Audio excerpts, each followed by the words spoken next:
Now, here's a lesson for you on goals that is absolutely incredible. So you'll want to remember it. Most people, when they're setting goals, they set goals to do what they know how to do. That way it's safe. They're going sideways, but it's safe. You remember we talked about the level of awareness, how you reach? We said goals are to cause you to stretch. That's the purpose. The goal isn't to accumulate. Money's not to accumulate. I never have enough money. Never. Do you know why? I'm always doing something beyond where I'm at. That's what keeps me growing. I want to extend what I'm doing. I want to get another deal going. And everybody's saying, gee, Bob, why don't you slow down? I want to do it. And so then you've got to attract more, you see. You've got to keep going. Quit going after things you know how to do. Now, understand this. People do not resist change. They don't. Do you know what people resist? Being changed. See, if I try and force change on you, the wall comes down. But if you decide to change, no problem. We say people resist change. They really don't. They resist being changed. Now, let me tie this into that. You hang out with people that you're comfortable with. You're on the same frequency as them. What we say feeling was conscious awareness of vibration. So you hang out with people that are in the same vibration as yourself. If you're miserable, you're not happy with happy people. You got to be with miserable people. If you're happy, you're not happy with miserable people. You got to be with happy people. You don't find the big producers hanging out with the little producers. And you don't find the little producers hanging out with the big producers. You don't find rich people living in the slums. You don't find people that have no money living in where rich people live.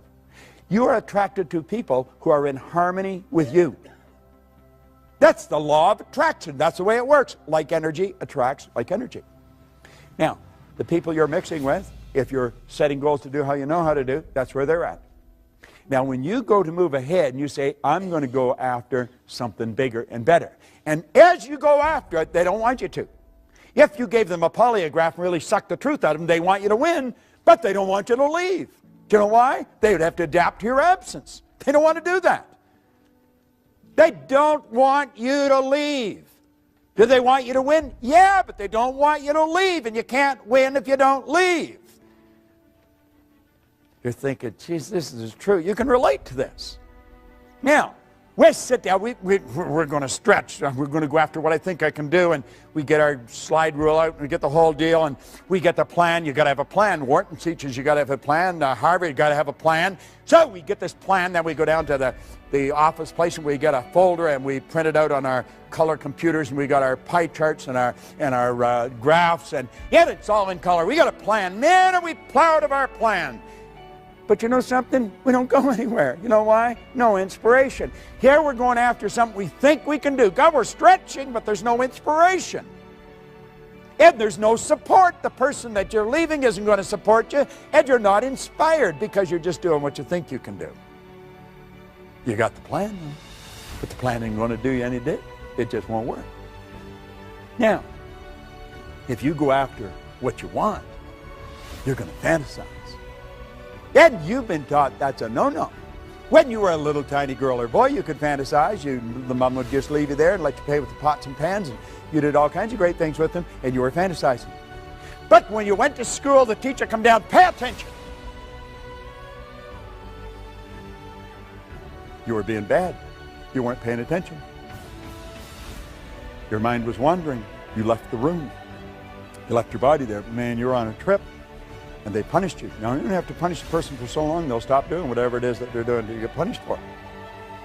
So now we have these great big companies. We got little recreative departments. Why? We don't want people to be fantasizing. Fantasy is where everything started. This building was nothing but a fantasy at one time. Somebody got the idea of putting a whole bunch of theaters under one roof. They said it'll never work. So we go from what we know we can do to what we think we can do, but there's no inspiration, and so we go back to what we know we can do. And we get bored there, and we go back to what we think we can do, but there's no inspiration, no support till we go back to what we know we can do. You see? And that's the end of the story. We're all screwed up, and we don't win. You see? But the seminar said, choose a goal. I choose the goal. It's what I thought I could do. Got to play it safe. You got to be realistic. This realistic jazz is for the birds. All right? Look here. There's the 3 stages of creating the life you want. And if you want to go after what you want, you've got to fantasize. So you start out here and you build a fantasy. And you see yourself doing what you want. Doesn't matter how you're going to do it, you build the fantasy. You see the picture. Doesn't matter where the money is. Now you've got to turn that fantasy into a theory. Before you can turn it into a goal, you've got to pass a test. The theory, now it's an idea in our conscious mind. We're really putting our higher faculties to work on it, but we've got to pass a test. We've got to ask, am I able to do this? If all things are possible, if this is an orderly universe, and if we have all the power within us, yes, I'm able to do it. Don't know how, haven't got the foggiest idea, up to here in debt, don't know where the money's coming, but yes, I'm able to do it. The second question, am I willing? Am I willing what? Am I willing to pay the price? If you're not prepared to pay the price, you don't deserve the reward.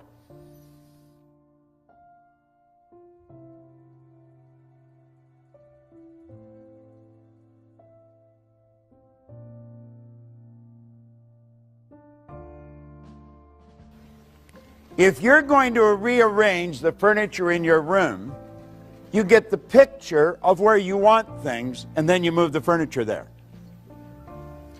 Everything we do it in our mind first. When we don't have a picture, we have confusion. If you try and get two pictures in your mind at the same time, you're in a confused state. So, when we start thinking about ourselves, and we realize we're spiritual beings, we live in a physical body, we have an intellect, that becomes a bit of a problem. How do you see that? How do you get all that? And it becomes too confusing, so we stop thinking about it. Now, this is what I call a magical graphic. This is the genie. This picture, or this drawing, was made by a Dr. Thurman Fleet in San Antonio, Texas, back around 1934. He realized, if we take this back a bit, that most of the healing arts dealt with the physical. If you're treating the physical, you're treating a symptom, you're not treating the cause of the problem. A lot of people are into holistic healing today. That's heal the whole person. And he knew that they had to be healed spiritually, intellectually, and physically. And he knew that there was a problem because of thinking in pictures, and that's when he came up with this concept of the mind. Now, when this was first explained to me, it took me a while to really grasp it, because I was getting it confused, different things. So if you look on the inside of the sheet that we give you, you'll see the drawing there, and we'll fill in some of the blanks for you.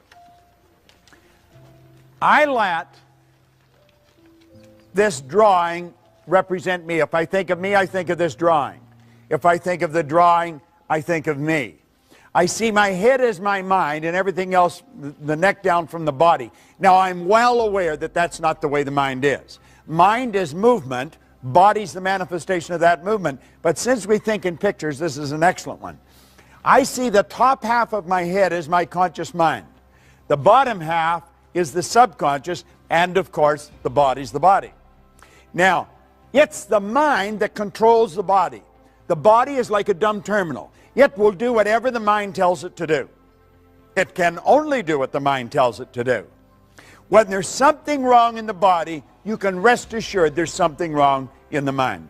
When you see a rash break out in the body, and we say it's an allergy, you know that there's a problem in the subconscious mind that's expressing itself. All right? It's a fixed concept, and it can be altered.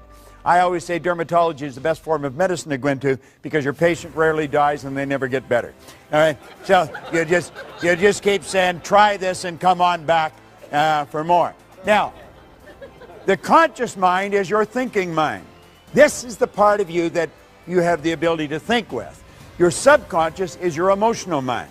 Your emotions are controlled by the thoughts that you entertain. You choose your thoughts and you think in pictures. You impress the thought upon your subconscious, and that causes you to feel the way you feel.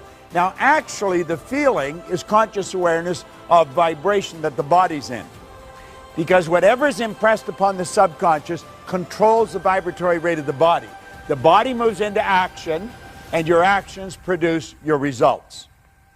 Now, do you see, it's the results that most people are trying to change. The results are something outside of us.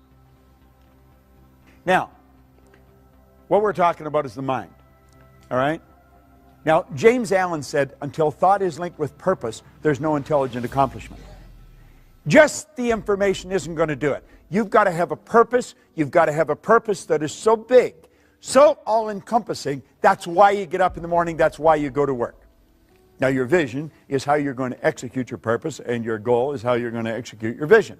But you want to get this little book by James Allen. It's called As a Man Thinketh. It's a little book. It was written in 1903. It is a classic.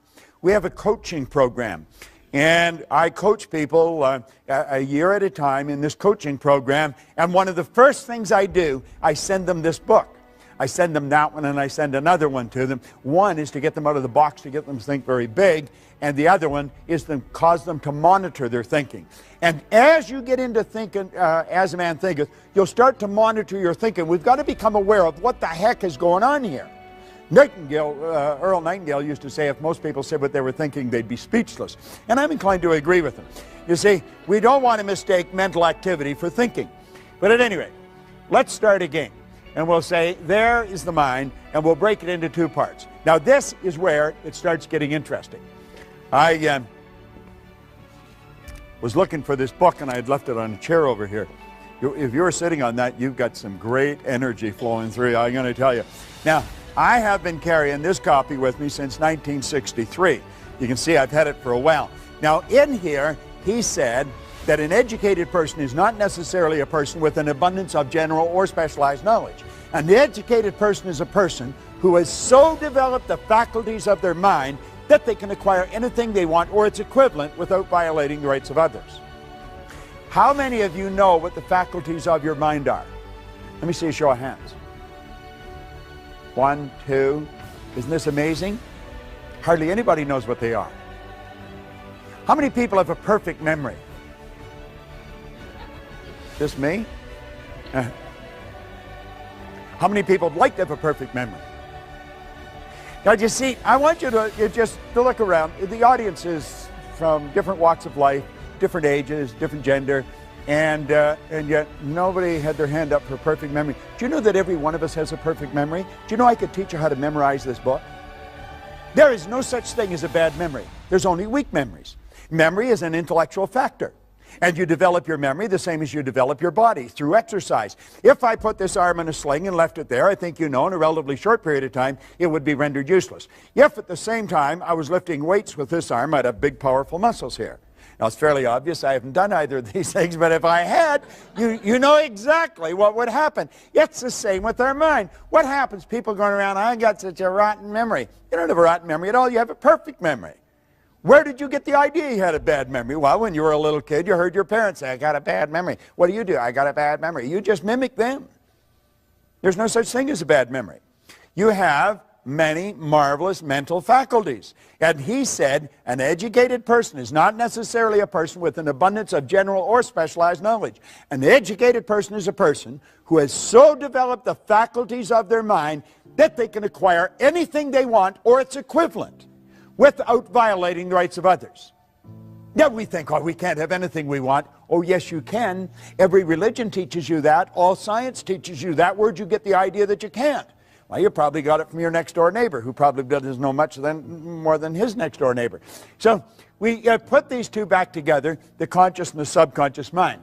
Now, we have been programmed to live through our senses. We go by what we see, hear, smell, taste, and touch.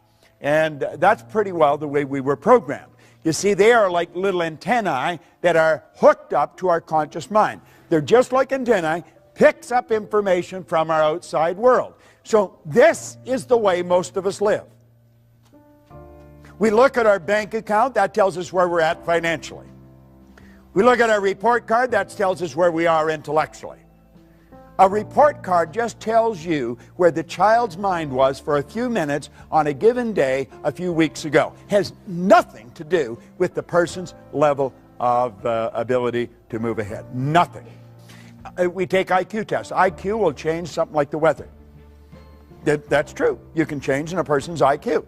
Their intelligent quotient, it can be changed. We know so little about ourselves. You go all through school. We think the important thing in school is get the person to understand 2 + 2 = 4. That's not the most important thing at all. Most important thing is to start to understand yourself. The important thing is to keep the important thing the important thing. We got to get it right inside, all right? Now, let's look at this. We have what we call the intellectual mind. Now, there's one of your intellectual factors, perception. Let's look at this for a second. What's your name, sir? Mike. Mike? I'm going to tell you there's nothing printed on this book, Mike. Am I right or wrong? You know I'm wrong. There's no question in your mind. You can see it. Isn't that right? What is your name? Joe. Joe? I told him there's nothing on the book. Am I right or wrong? Could be. Well, it could be. I'm saying there's nothing printed on the book. Am I right or wrong? Right there. Now you see, it's a matter of perception. It's not a matter of right or wrong, is it? What you see is something on the book. Isn't that correct? What I see is nothing on the book. No, but you see this? You say, well, that's a cute little trick you pulled on Mike. But it's not really a trick. It's a natural law of the universe. It's perception, and it's the law of opposites. Polarity is a law. Like, I'll tell you that's the right side of the book. You know it's the left. Isn't that correct? Right.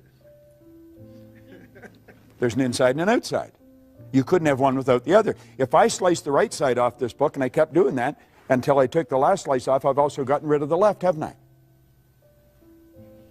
That's a little difficult to grasp. If I kept slicing the right side off the book.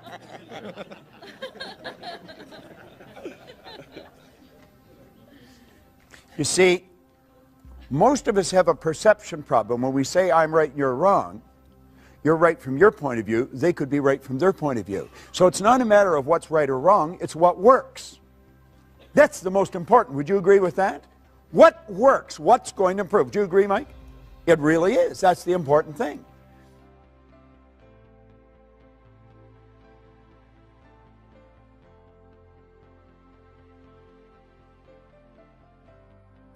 You see, I'm not trying to flatter you, but coming here is one of the most brilliant things you can do. I was talking to a lady right here at the break, and she was telling me that she got a cassette or a tape from, it was Napoleon Hill's Principles. And she was listening to them. She says, things were going really great. And she said, for some reason, I lost it or stopped listening to it, and things started going the other direction. Well, we're so influenced by suggestion. Suggestion is one of the most powerful forces in the universe. And you see, if you come here on a regular basis, just when you start to slide off, it'll bring you back on track again. Now, I think you should listen to this stuff every day. We read the paper every day, we eat food every day, we wash our bodies every day. How about recharging our mind every day? We're dealing with the most potent force in the universe, and we're dealing with the mind. Now, your subconscious mind has no ability to think. It cannot choose, it cannot reject, it can only accept. The conscious mind can reject. You want to reject a lot of the things. When people start to complain, get away from them. I don't want to spend any time with anyone that talks about how bad things are or why things can't be done. Your subconscious mind will accept anything, and whatever goes into the subconscious mind must be expressed through the body. It cannot differentiate between what's real and what's imagined.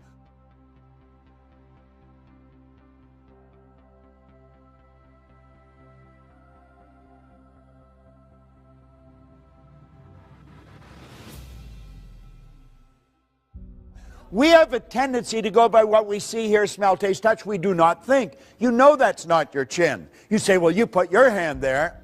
There we go. You see, that's the defense. They did it. All right? Your subconscious mind will accept anything. Now, this is how you and I arrived on the scene. A baby, when a baby's born, its subconscious mind is wide open. You can put anything in it you want. The baby's mind is wide open. Every thought that goes on around the baby is going right into that baby's mind. You were a baby. Go back and ask yourself, what was the environment like that I was raised in? What did the people work at? What was their attitude towards money? What was their attitude towards potential? You see, if we start asking these questions, then we know what's programmed here into our subconscious mind. Now, any idea that goes into our subconscious repetitively becomes fixed in there. That's what we call a conditioned mind. It's a multitude of fixed ideas. Fixed ideas are more commonly called habits, and a multitude of habits are called paradigms. How did we get in the habit of doing things? by the idea going in the subconscious mind. It's the repetition. Do you remember when you first started to drive a car? You probably thought you were going to kill yourself. And so did the person that was teaching you. You know, that's why they were so scared. And I mean, you were having a terrible time. The clutch, the brake, the gas, you know. And now you're steering with your knee. You're looking for a pen while you're talking on the phone. And you're in traffic. It's the subconscious mind that's doing it. When you're on the highway, your subconscious mind is driving. You're not really paying attention. The subconscious mind's driving. Go to pass a transport truck in the rain when there's a heavy overspray. You go from automatic pilot to conscious, and you're holding that wheel. And when you get past, you're slacking off and back on your subconscious mind again. See, this is all automatic. Well, you and I were programmed. And the problem is we were programmed with their limitations. Where did they get the limitations? From somebody the same way. We've got to understand this. Someone else may have been responsible for making us who we are. We are responsible for changing it. Now, there is thought. It's a thought powers flowing into your consciousness. You can think anything you want, but the paradigm is going to dictate what you're going to do. The thoughts that you think are largely controlled by the paradigm. See, if you're conditioned, as I say, to earn $50,000 a year, what are the odds of you thinking of earning $150,000? You won't seriously think of, oh, you might dream about it periodically, but you won't seriously think. But you could. As a matter of fact, if you just made up your mind that you were going to, you probably would in a relatively short period of time. If you were going to learn to fly an airplane, what would you do? You wouldn't go to your hairdresser or your butcher or somebody. You'd go to a real good flight instructor, and you'd do exactly what they tell you. Why don't we do that with money? That's the one point that everybody's agreed on, is you become what you think about. All right? Now, the thought flows in, or the power for thought flows in. You choose the thought. You can think anything you want. Start to monitor your thinking. And the second you start to get out of the box, the paradigm will cut in. You say, you can't do that. You can't do that. Why can't you do that? Well, you'll come up with reasons why you can't do it. You see? The truth is you can do anything you want to do.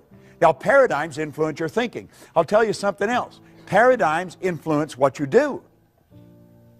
You see, school has been interested in you getting the book into your conscious mind. What is the important thing in school? The important thing in school is that you read the book, you remember what's in the book, and you repeat what's in the book. If you do that, you get the mortarboard of the sheepskin, and they say you're an educated person. There's a lot of educated derelicts walking the street. They remembered what's in the book. It doesn't cut any ice anymore. For a while, we got away with that jazz. There was a lot of money wasted. Companies aren't doing it anymore. If you don't produce, baby, you're on the street. Cry, bitch, complain, do all you want, but you shouldn't have been there. If you're not performing, you don't deserve the reward. It's a simple concept. And if a company's paying for people for non-performance, then the company's going down the tubes. School has us programmed to believe if we can repeat it, we've got it. Well, that ain't so, because you can repeat all kinds of stuff, but the paradigm's still controlling your behavior.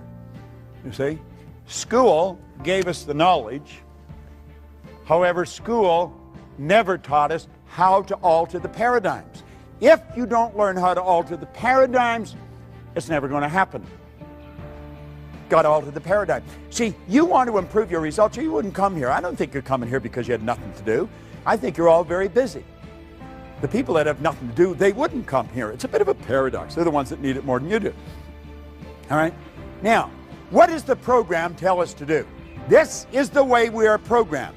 The starting point is results. We look at the results we're getting. The results cause us to think the thoughts we're thinking. This is a formula for losing, by the way, but this is the way we operate. You look at the x-ray. You look at the bank account. You look at the present relationship. If you're letting present results control your thinking, you're on a losing track. The thoughts cause the feelings. The feelings cause the action, and the action produces more of the same. If you're having financial problems today, you probably were a year ago. If the student's getting an D average in school, they probably did last year. We think we've got to cram more information. No, no, no, no, no, no. Put the books away. Sit down, teach them something about themselves. Get them to see themselves as an honor student. Get them to relax, totally relax when they write the exam. They've got all the information there and it'll flow out. They've got to start to see themselves as worthy of the good life that they desire. When I left public school, Miss Strawn, who was a nice lady, she said, Bob, where are you going to go? And I said, I'm going to Malvern Collegiate. Oh, Bob, don't do that. Go on over to Danforth Tech, get a trade. You'll never do well in the business world. I got people like Price Waterhouse, Prudential, some of the largest companies in the world. They'll pay me anything I ask to go in and work with their executives, and I would never do well. Miss Strawn was wrong, but I believed what she said until I was 26. And consequently, I never tried to get a good job. I always had a dumb job, hated the job. I remember working for a guy in the West End of Toronto. He was not a nice man. He really was not a nice man. Of course, I was poor as a church mouse, so I didn't even have a car, and I had to go from the East End to the West End in busy traffic and in cold weather all the way across the city to work for a guy I really didn't like, to do something I absolutely hated, and all the way there I was afraid I was going to get fired. Now, this is nuts. This is insanity. Do you know that there's a lot of people like that? Right in this building, there's people like that. Doesn't make any sense. They're starting with the wrong end. They're letting the present results control them. Think of this for a moment. Your starting point should be ideas. Let's let the present results dictate where we've been at. Let's learn something about ourselves. Let's start with the idea in our mind. What do you really want? Let that idea then dictate how you feel. How you feel is going to control how you act, and how you act is going to produce the results that you're getting. That's the way you improve the results. And then you look at the improved results, you adapt to the change in the conditions, circumstance, and environment, and then you start out with a new idea.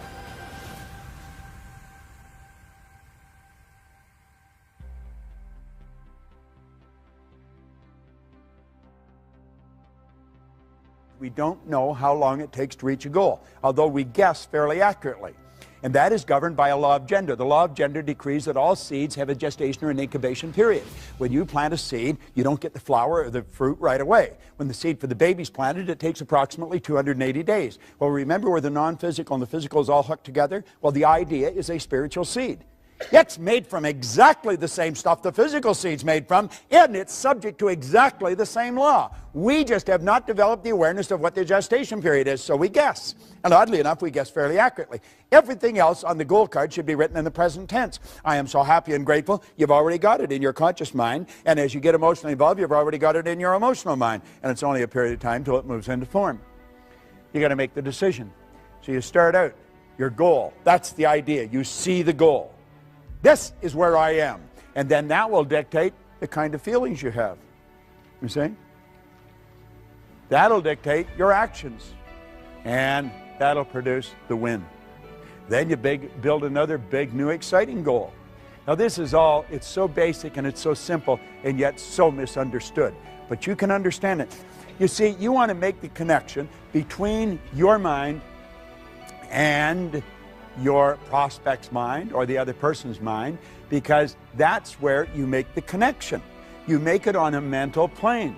That's where the sale's made. Those of you who are in sales, it's all made, it's a mental thing. It's not, we may think it's physical, it's not physical at all. The physical is just the expression of something that's already happened. You want to practice about 15 minutes a day, get your performance down pat. I know a few movie stars that are pretty big ones, and you know something? They do this so beautifully. It's called imagined reality. When you watch a movie star at work, they're living the part. You see, they're not just reading a script. They're not just repeating memory work. They took the script, they read it, they reread it, they reread it, they memorized it, they internalized it, they became it. Yet it's perfect. That's what we want to do. We want to write our own script. And most people don't understand that. Now, this is very important. We're going to go through it very fast. You're either living in ignorance or with knowledge. Now, we're all living in both. We know certain things, and there's certain things we don't know. Now, let's stop and think, because this is very powerful. You can think anything you want. Most people that don't understand something, they have a tendency to doubt and worry. Doubt and worry. They have taken a power that was unadulterated, it was without form, and we've given it form, a negative form. We built a negative picture. We take and we internalize that negative picture. It sets up the only emotional state it can set up, sets up a vibration of fear. Now, fear can only be expressed through the instrument that you're living in, your body. And so it expresses itself in what we call anxiety. Now, anxiety is not expressed, it's suppressed. Yet the suppression then turns to depression. This person's on a losing track. Don't even know what they're doing. The depression turns to disease, and the disease turns to disintegration. Yet that's a process. That happens so fast, the person doesn't even know what's going on.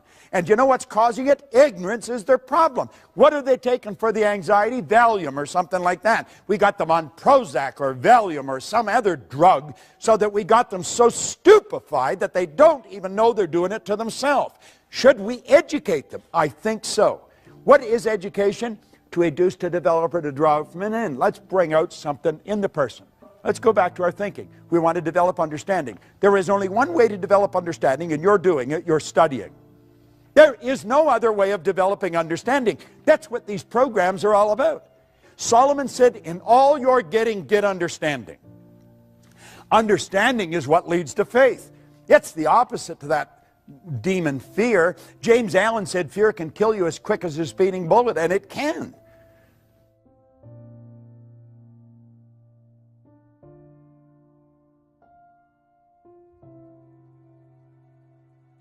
The faith base is expressed through the physical being in well-being.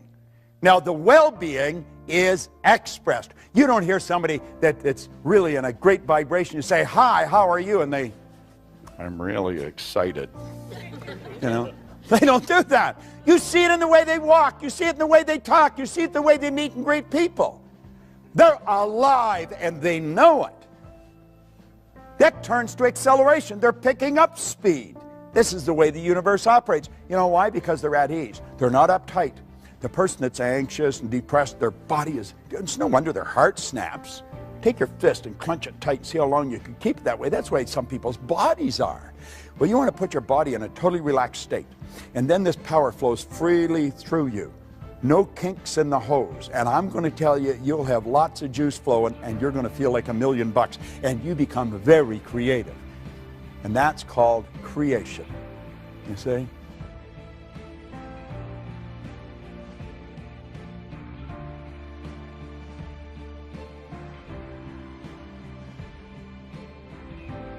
Now, what do you think about? What do you spend your time thinking about?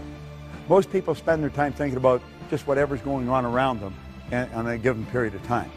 Now, we say to ignore the power of paradigms to influence your judgment is to put yourself at risk when exploring the future. This idea of paradigms, you've got to understand it. You want to get back into that stick person. As I say, get that DVD, watch that thing.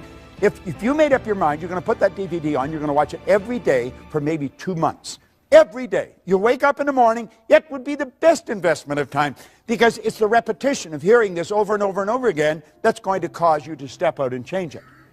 Can you change your paradigms? Yeah, you sure can. Yeah, you sure can. And you see, when you know you can change your paradigms, you have hope. See, I was controlled. I was unhappy, sick, and broke, and I was lost. I had no hope.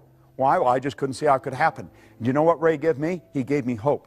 And you know what happens when you have hope? That means that you have options. Now, what a difference. I love this. What a different story people would have to tell if they would adopt a definite purpose and stand by that purpose until it had time to become an all-consuming obsession. I love that book. I truly love it. Most people are extras in their own movie. They really are. You know, it's sad. They write the script, they're the casting agent, they're the director, they're the producer, they're the executive producer. They do the whole deal. And they give themselves maybe a walk-on, maybe a line if they're really gregarious. But most of them just stand there and they look at the stars. They think, God, I wished I could do that. We could do anything. Anything we want. See, what we want to do is say, what do I really want? Not what do I think I can do, what can I afford, what do I want? Life is not a practice run, you know. You're not going to get another bite at the apple. This is the deal. This is it. I remember one time we were down in Atlanta on a speaking engagement when I worked with the Nightingale Corporation, and Earl got up and slowly started to move across the room. And somebody said, what are you doing? He said, I was just thinking, that's the way most people go through life. They tiptoe through life, hoping they make it safely to death. It's true. That's the way most people live. We want to step out and do the thing we really love.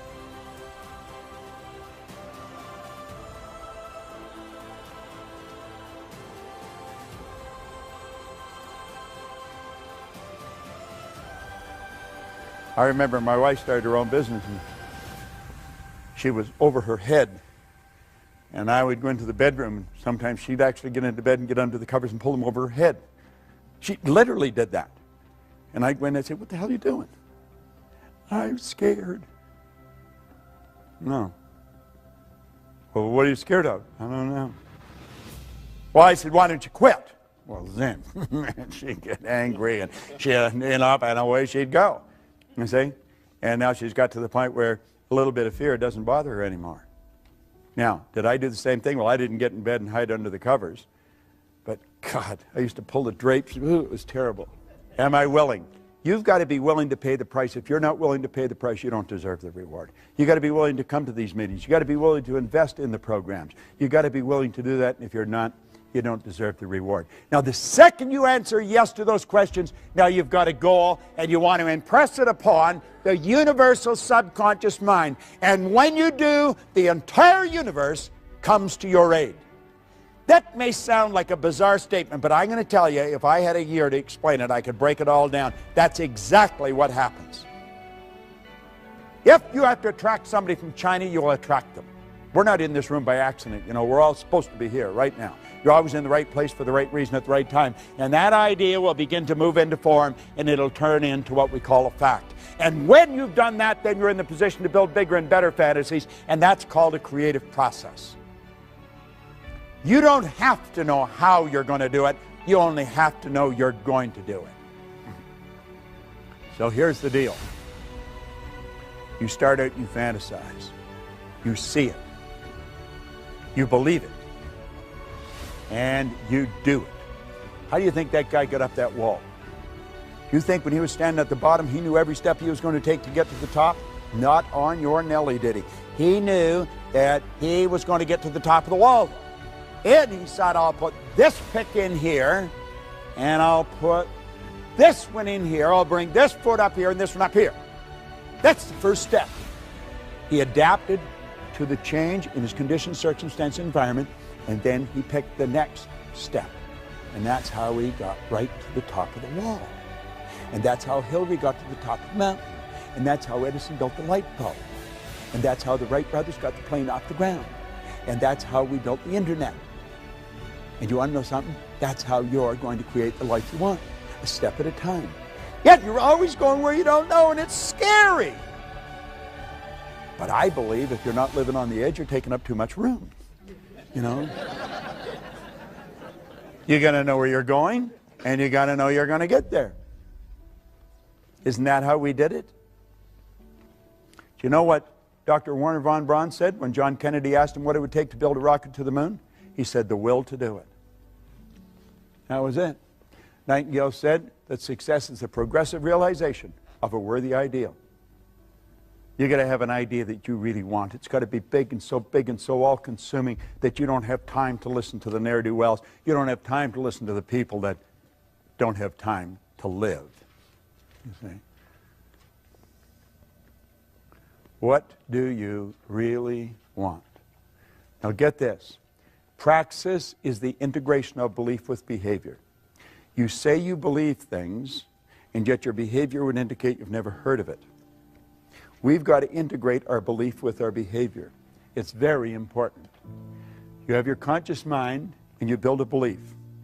And you impress that belief upon your subconscious mind.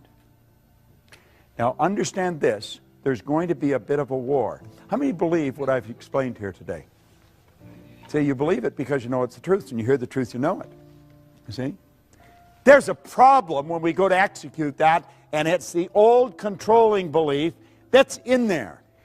We've been taught to believe that there's certain things we can't do. We've been taught that because of this or because of that, it won't work. I'll give you a good book to get and read. Go and read Up from Slavery by Booker T. Washington. There's a guy that, I mean, he had all the strikes against him. But he had an image. And he just kept going. And he did whatever he did, and he did it well. He's quoted as saying, if I'm washing floors, when people look at it, they're going to know that Booker T. Washington washed this floor. Everything he did. And that's the way we want to do it. We want to do it to the best of our ability. And we want to gain an understanding. The way to do that is to continue to study. So here's the overview of what we've done. Power flows in. And number one, we build an image. Number two, we plant that image in our subconscious mind. That image then is expressed through the only instrument it can be expressed through, our physical body. That is an absolute law.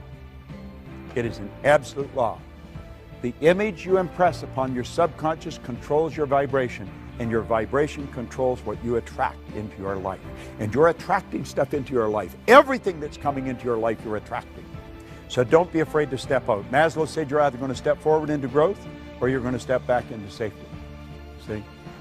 When we talk about the science of getting rich, we want to understand there is a science to getting rich.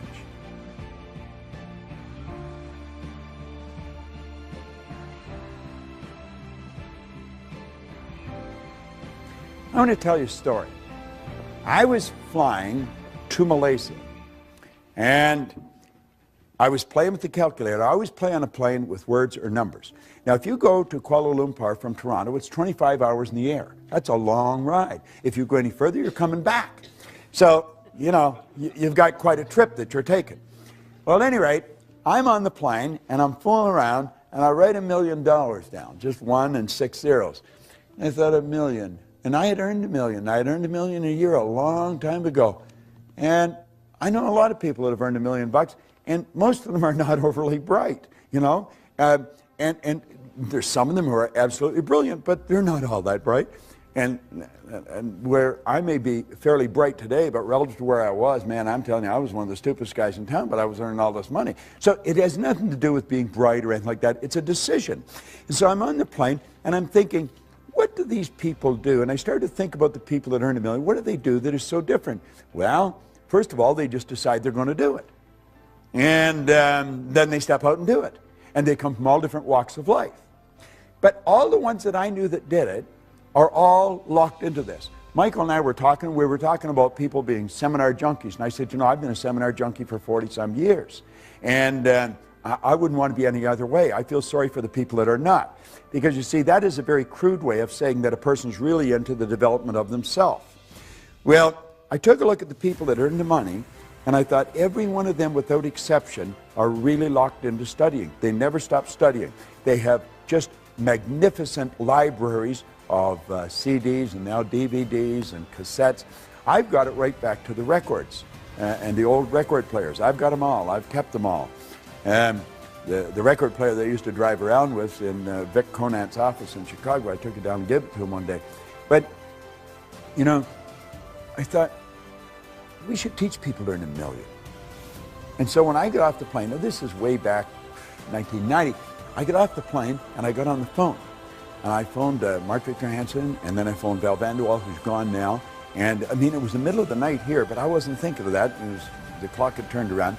And I got them out of bed, but I got excited, and I was telling them what I was going to do, and they said, geez, it's a great idea. So there was a bunch of us. There was Jack Canfield and Mark Victor and Vanderwall and Lee Poulos, and there was a group of us, and we put together a program, and we taught it in Hawaii.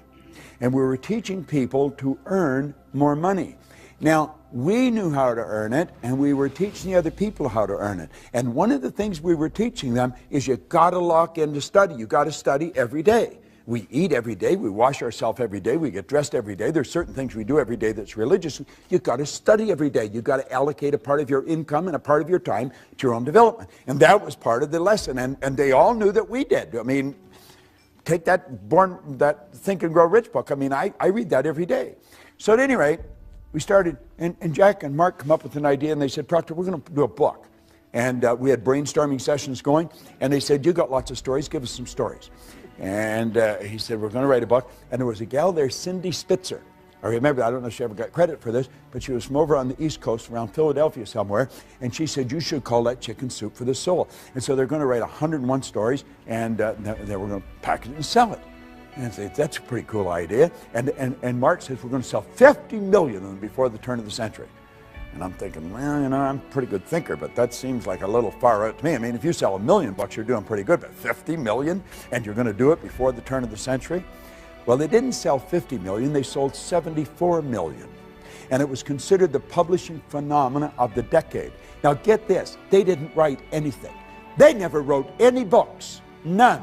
They had other people writing the stories, sending them in, they had somebody else collating, somebody else editing, somebody else publishing, somebody else selling, and they got the money. You know why? It was their idea. Now, this came about, it's called intellectual property, and it came about because they study and they expanded their mind. And that's what you're doing here. Now, we said that most people are extras in their own movie. You're no different than Mark or Jack or Bob or Lee or anybody else. You're exactly the same as them. And what you want to do is make up your mind when you go home, you're going to lock in and you're going to get your chicken soup concept. The DVDs on this are what you need. You've got to get on, order them, and start watching them. Lock yourself in. You don't have to watch the whole thing. Just take a section of it. But take 15 minutes every morning, or do it like you exercise your body. People go out walking. They do it at the same time, same number of times every day. Well, get into this. The beautiful part about this is it's all being recorded. You know that 66% of what I've said you'll forgotten by tomorrow morning? 90 to 100% of it will be gone within a month. But if you keep repetition, if you keep programming it into your mind, you're going to find that you'll start to do it. That's what the actors do. I know a number of actors, pretty big names. And you know something? They're ordinary folks just like you and me, but they become great actors because they program the script into their mind until they become the script. And that's what you want to do. Some of this information, it's worth millions. I don't know if you realize just how valuable it is. I have been studying it for 43 years with some of the most brilliant people in the world.